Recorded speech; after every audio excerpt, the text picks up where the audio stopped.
The tools are there. Find the tools that work for you, of self-care, of happiness, and use them. I had tapping in my life, and I had prayer in my life, and girlfriends in my life. And don't be afraid to reach out. Welcome to another episode of Relentlessly Resilient, presented by Minky Couture, a weekly podcast where people share real-life experiences and the tools they develop to move forward and live their best life. I'm Michelle Scharf. And I'm Jenny Taylor, and it's great to be back in studio, and we're thankful for technology today to bring our guest in remotely. But first, a quick shout out to our sponsor, Minky Couture. Those blankets are the perfect gift, even in the summer. I know it's heating up and you think, oh, I'm just not as cold as I was in the winter. But think of the gift you could give in giving someone not just warmth, but comfort. Surely this summer you have a wedding to go to, a baby shower, a bridal shower, some type of graduation or other celebratory or sympathy occasion. These blankets are perfect for that. They come in different shapes, sizes, different weights of fabric. You can find them at any of their 6 in-person locations here in Utah or at minkycouture.com. I love their new hug line. Have you gotten the hugs? Yes, it's kind of stretchy and wraps itself around you. It really is like a warm hug from... My sister's hooked on the hugs. Yeah, I'm hooked on them too. I gave one to my friend before her cancer treatment. She took it to every single treatment. Did she really? And she's like, I felt embraced every time. Again, it's that comfort. Even if it's warm outside, you still need comfort. And sometimes, let's be honest, the air conditioning's on overload in certain places in the summer. I go to the movies. I take my Minky to a movie theater because it is, regardless of the time of year, I will be cold. So, absolutely. Anyway, let's jump in. We have a great guest today. We are going to be speaking with someone we've never met before. She does not live here in sunny Utah, but she lives in beautiful sunny Florida. And we are very grateful today to be connecting with Jamie Lee Silver. Jamie, how are you doing today? I'm awesome, and thank you so much for inviting me to be on your podcast. Oh, it's just wonderful, and I love the sound of your voice and the energy that you carry, and I think we're really in for a treat today as you share some of your story and your experience, but also some great tools of resilience that you shared with us off the air that I'm really excited for you to share with our listeners. Before we jump into those tools and some details of your story, Jamie, can you just introduce yourself and let our listeners get to know you a little bit? Oh, sure.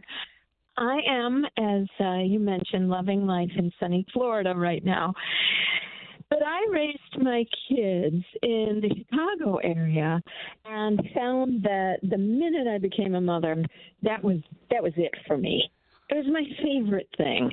I had 2 boys, Aaron and Ben, and just delighted in them their entire lives. And it turned out that my youngest son, Ben, besides being a singer and a songwriter and a poet and having such a deep soul connection with everyone he met, he was a star runner.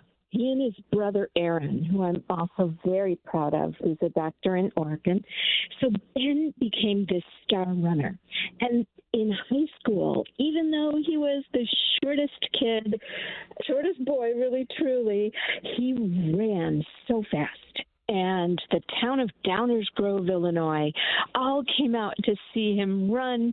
He brought his team to state, and he determined to get a full scholarship to college. And he did. And he had run his body out so much in high school that by the time he got to college with a full scholarship, there was something wrong with his ankle that nobody could fix. So here he was, the shortest boy on campus. He didn't know anybody at the school, and he started breaking down emotionally. And I saw it, and I felt it, and I couldn't have predicted what was going to happen, but I knew it wasn't good. And he started to suffer, and this was right around the time that I discovered emotional freedom techniques, EFT tapping. And I learned that our emotions actually live in our bodies. And since they live in our bodies, we actually have access to freeing those emotions from our our bodies, which was a revelation to me. And throughout Ben's 2.5 years of suffering from what it turned out to be schizophrenia, and then his subsequent, he had many suicide attempts that were very serious, but somehow I kept thinking, he's going to live and he's going to help people with his story, but that wasn't to be.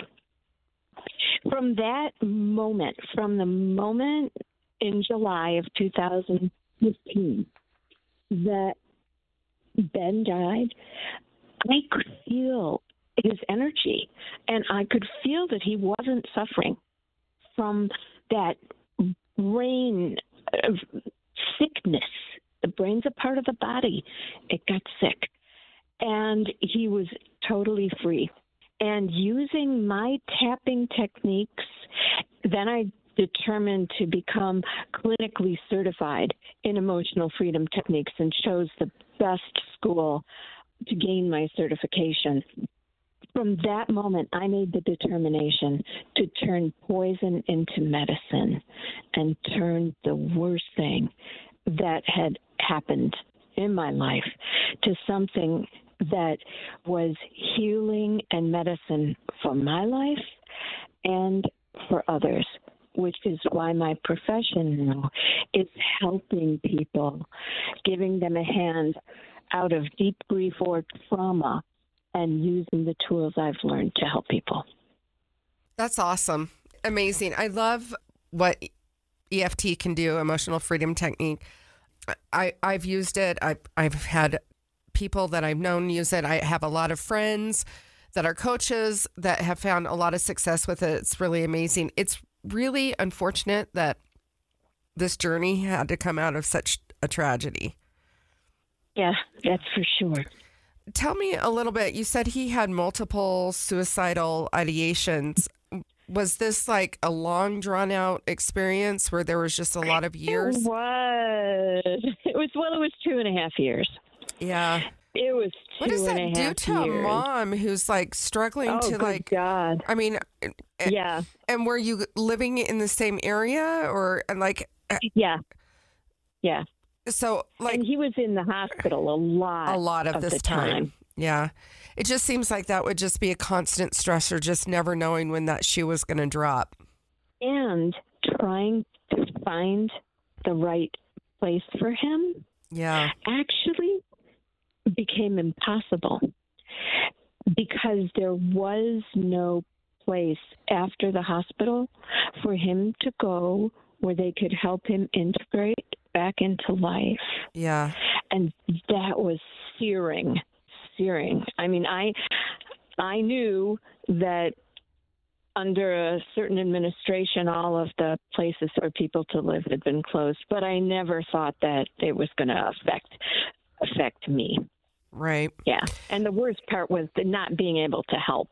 I actually had a grandmother who was in a mental health facility a long time ago under Reagan's as governor of California, and he closed the centers. That's right. Yeah. And so I was living in San Francisco at the time and saw the streets fill up with people. Yeah. But what happened to your grandmother? Well, unfortunately, she did live for a time in her own apartment, but she wasn't well. She was schizophrenic. So she would take her little bucket and go down the street and fill her water bucket from a garden hose in a neighbor's yard because she thought that somebody was trying to poison her in her apartment. And, unless you really have lived or seen schizophrenia, it's really hard, I think, for people to understand that the people's minds, they really believe this is going on and you can't talk them out of it. There's no way. There is no way. And so you really kind of almost have to participate in a level of the craziness, which also makes you feel a little bit crazy at times. Unless you want to alienate them. Right. Make them royally mad at you and they won't even talk to you. Right. Exactly. So like, I totally can relate to the story. I can't imagine it being a child. I was a child and my father really did his best to keep us separate. Yeah. There was a lot going. I could should write a book on my childhood with my grandmother. But anyway, I was kept separate from it, right? But you're the mom. So I can't imagine that weight and that, oh my gosh, like, what can I do for this child? And when there are no resources, it has to be so absolutely devastating and overwhelming because you know that there's no way for them to function in the real world. They're either homeless or, even if they can get on welfare or whatever, they don't live in good situations. And then their medical care is not great. No. So there's just... We went through all of that. Yeah. Well, I'm really sorry. Yeah, and the worst part... I'm sorry. No, I was just going to say, I'm really sorry that you had to go through this. You've made something positive, which is completely what our show is all about, right? Taking the worst situations in life and saying, this isn't going to define me, and it's also not going to ruin me, and it's not going to end me. And I'm going to find something better and positive, and I'm going to do what I can to serve and help others. And I think you've done that with the work that you're doing. Thank you. And that's really beautiful. But it is really, the story of hardship in that is there's some real devastations because there's some realities that you have to face. There is no way for you to care for your son in that situation.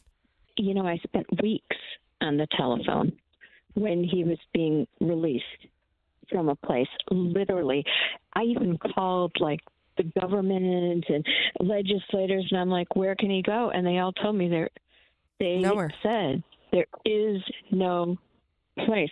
So oh, my word. When after Ben became non-physical, I have to say I'm not a believer in death as finality and separation.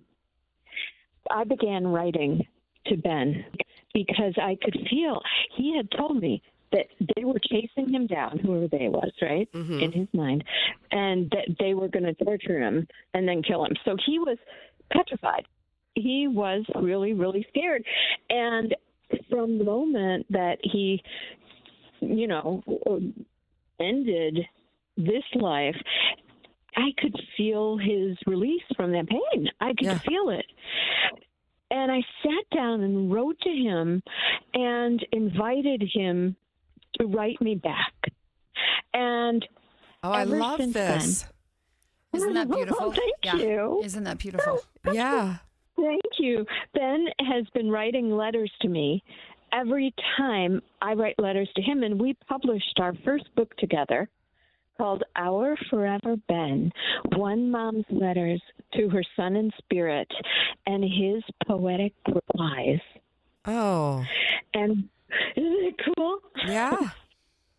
That's beautiful. And we're working on another one to teach others how to do this, and it has been a great part of my grief to gratitude journey.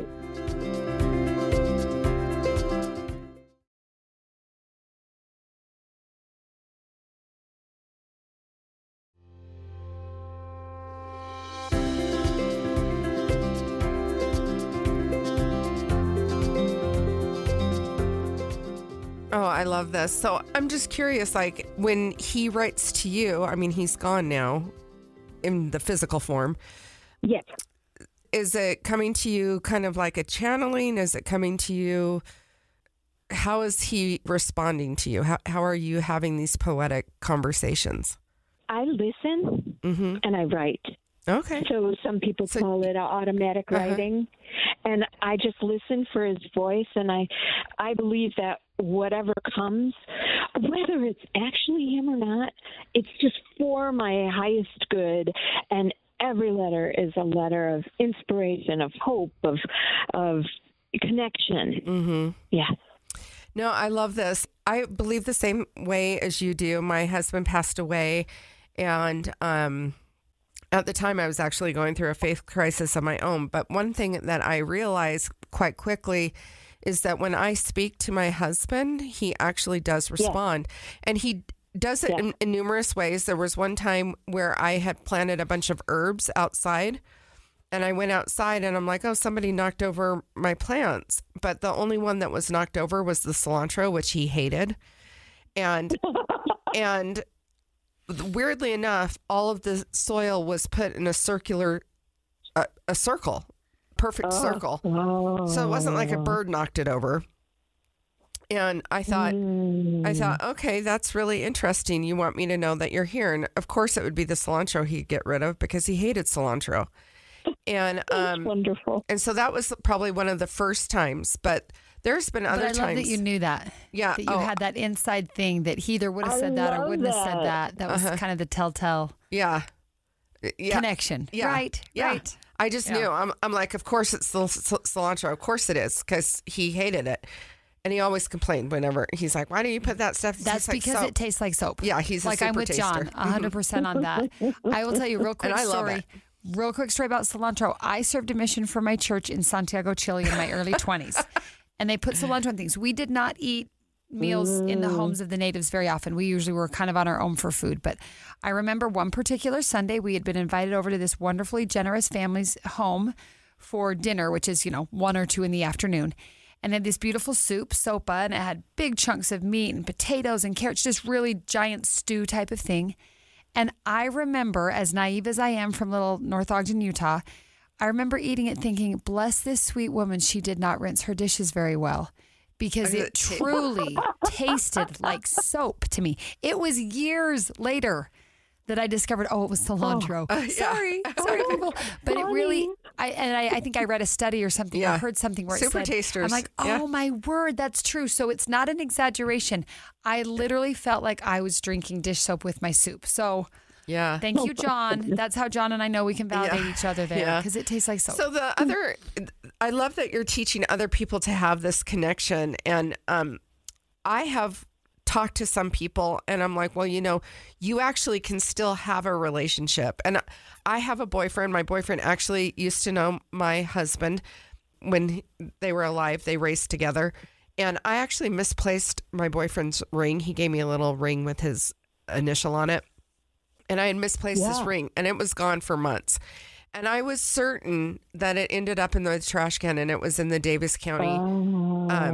And I have been in and out of my car. This had been gone for 5 months.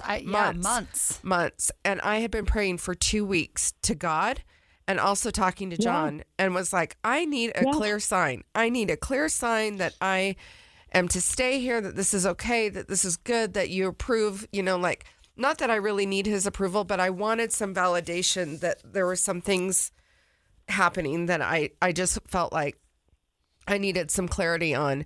And I was going to clean out my car and I went to get the vacuum out. And when I came back, on my driver's seat was sitting the ring.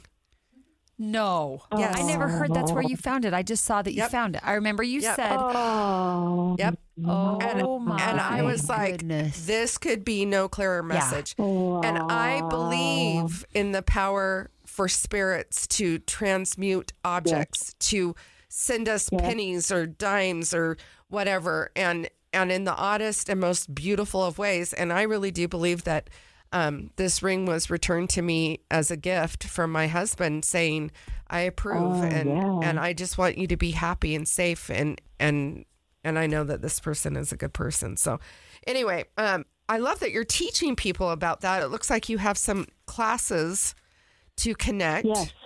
Yes. When is your next class coming up? Oh, well, I do most of what I do via Zoom.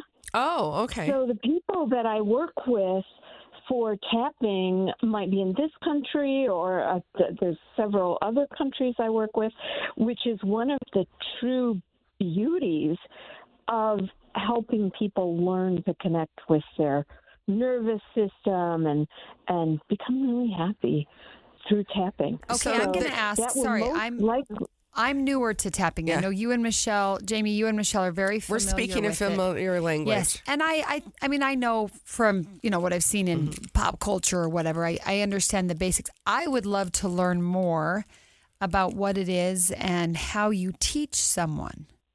So what it is it's kind of a blend of Western and Eastern philosophies.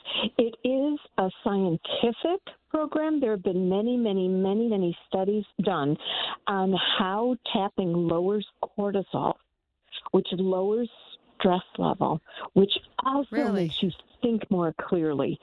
Because one of the things I remember most about going through this ongoing trauma with my Ben, and then in the aftermath, was I had a hard time thinking.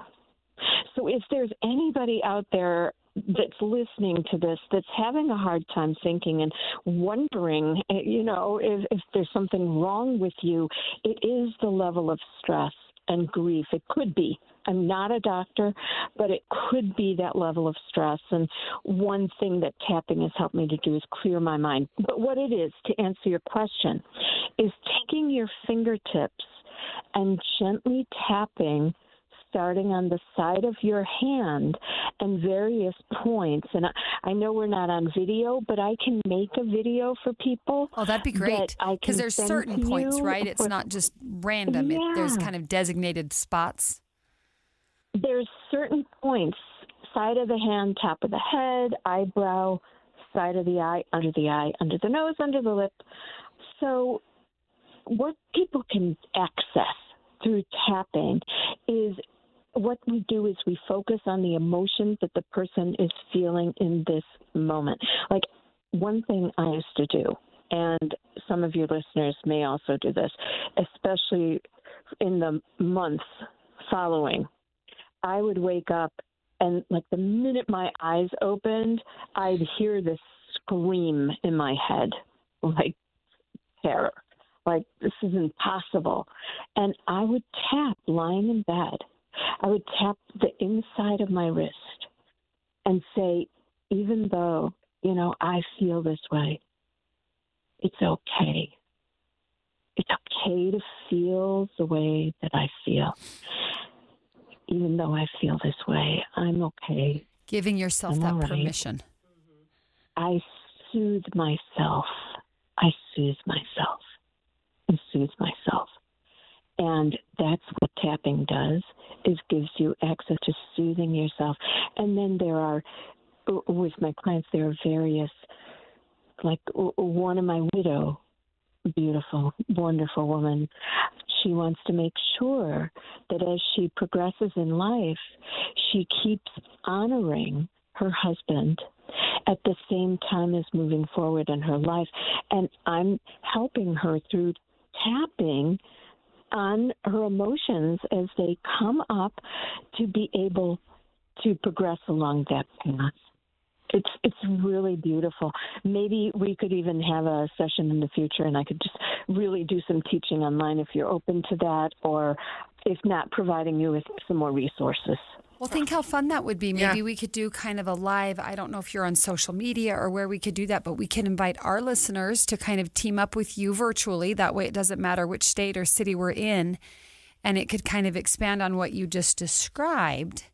But show us, because I would be interested. Yes. Like I said, this is new to me and not something that I've been practicing, so I would definitely need some tutorials. I love what you're doing, and I love how you're serving others and helping them through their grief journey as well. I think Jenny and I both can really relate to that, waking up, feeling that level of like internal scream and just that like, oh my gosh, this is real. Like this really happened. And it's still real. Yeah, and it's still not real. Yesterday's reality. Yeah, it's I've had a few moments of those on my journey. The first 3 days I was in denial. I was so happy, but my husband had been sick for 22 months and we knew this was coming. So we were like very accepting of this grief. Then I went to Maui for 10 days and slept for 4. And I went outside and opened my balcony and discovered I was facing this beautiful koi pond, and it was just amazing. And my husband and I, when we lived in California, we had this amazing koi pond that he built. And it was really a hobby and a passion of his. And I got so excited and I ran back into the room to go get him. And that was the first time that I really, like, it really hit me like he's not here. Yeah. And I did have that I didn't scream externally, but internally it was like this shuddering, like I was ripping apart in every cell. And you know, ended up back in bed sobbing again. And so, you know, anyone that has gone through loss, I think, has a connection to that moment. And they sometimes come up again. You know, there was a time last year when I thought my husband had woke me up, put his hand on the back, and I rolled over to kiss him goodbye like I'd done so many times before. And I realized he's dead. He's been dead for 4.5 years, you know? And so, you know, I think that it's odd how the body sometimes forgets, or the mind in the state of sleep or whatever. Is so weird. Yeah, it's like a time lapse in your existence. Yeah, it's like something happens, and it's like a hiccup in the... Time's the only detail. Right? Yeah. Outside of time, they're still so somewhere. Right. They're just not right now. Yeah. And so, I just think anyone listening to this, anyone who's dealt with grief, it's a journey, and it takes us time, and anything that we can do that is beneficial, whether it's tapping, massage, energy, body work. I did a little bit of all of it in my journey, and I still am on that journey, right? Like this week I went and got a massage, and a lot of physical and emotional stuff came up for me, and I'm like, you know, you just think that you're done, and then all of a sudden you're reminded, like, not so fast. You know? Yeah. And it's okay. Yeah. It's okay.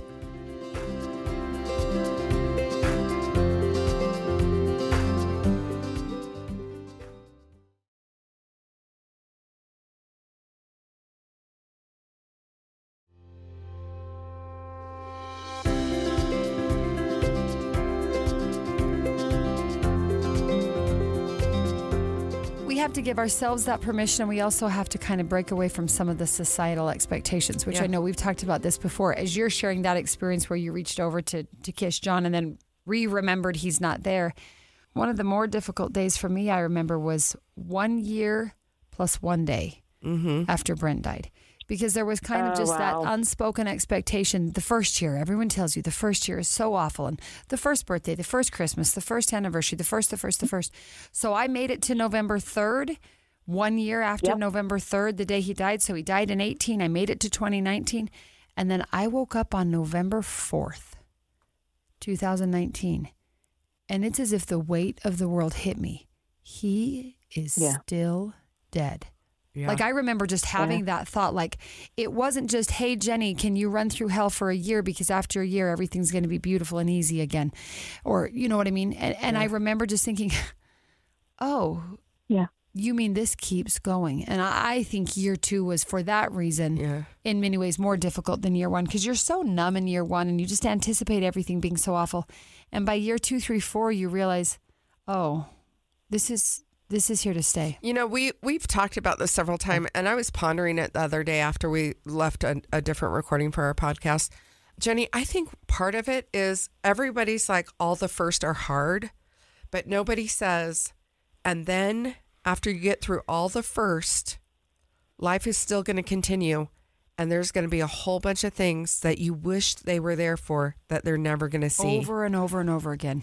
Marriages, wedding, graduations, grandchildren. Yeah. Like you name it. Like my first daughter graduating high school, moving to college just a year ago right now. That was very emotional. And he would be so proud, right? He would be so proud of her. That was emotional. It's so hard to send the kids I don't have to college. I don't have any grandchildren yet, but in my mind's eye, I already sometimes anticipated that. In fact, really quickly, I met a woman, and I don't know if I've shared this on the show before, so I apologize if I did. I met a woman whose grandfather was killed in Vietnam. And so she never knew him. Her mother hardly knew him. Her mother was a little girl when the grandfather died. And as I looked at her, she's probably in her late 30s. As I looked at her, I realized it was like looking at my own granddaughter. The granddaughter who her entire life will never know the man, Brent Taylor, but she'll always know of that grandpa that died at war. And it was just one of those blips in time where I'd advanced 50 years from where I am to where I had an adult granddaughter speaking of her experience, having never met the grandfather, but heard those stories and those memories and heard from her grandmother what it was like, heard from her mother what it was like to grow up without a dad.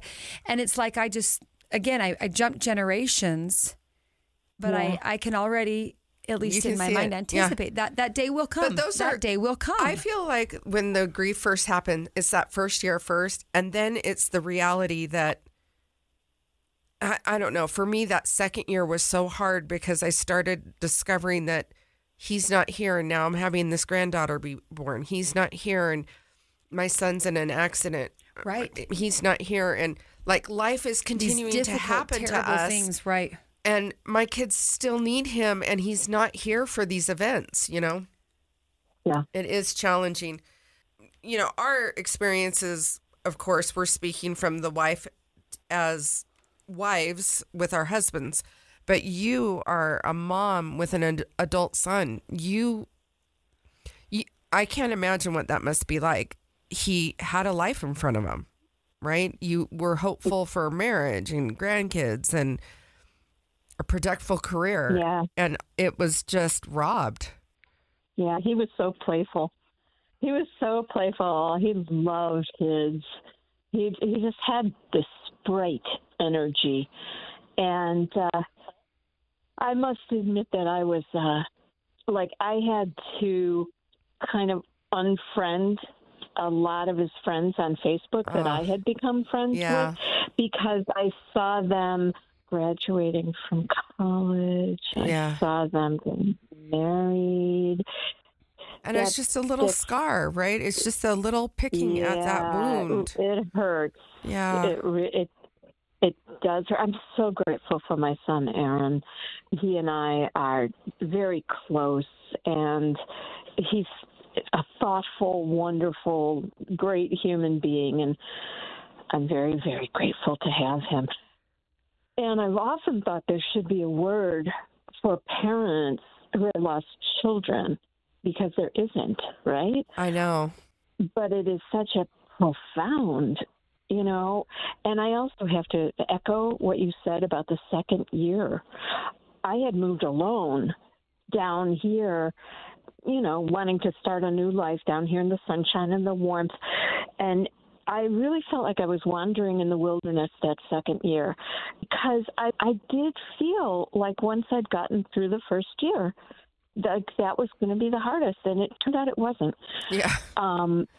It wasn't. It was like, this is real life now. Mm-hmm. Oh. To be continued over and over and over again. Yeah. I think that's the beauty of this show, is that we want people to understand it's not a year and you're done grieving.